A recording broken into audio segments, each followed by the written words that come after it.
আসসালামু আলাইকুম, সবাই কেমন আছেন? আমি আলহামদুলিল্লাহ ভালো আছি। আজকে সাফওয়ানের পরীক্ষা ছিল। তো সাফওয়ানকে নিয়ে যখন স্কুলে আসলাম দেখি যে সব ভাবিদের সাথে দেখা হয়ে গেল। আসলে পরীক্ষার সময় সবার সাথে দেখা হয়, অনেক ভালো লাগে। আমরা অনেক মজা করছি।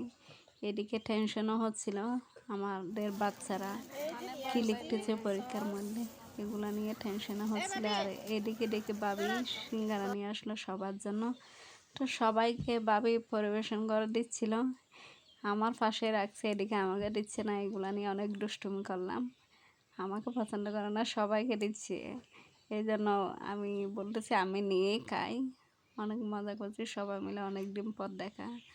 আমি যখন সিঙ্গারাটা নিয়েছি এরপর ভাবে সসটা দিলাম, এগুলো নিয়ে অনেক মজা হয়েছে। আর এদিকে তো বাচ্চাদের জন্য চিন্তাও হচ্ছিল কি লিখতেছে পরীক্ষার মধ্যে। তো সবাই ভালো থাকবে।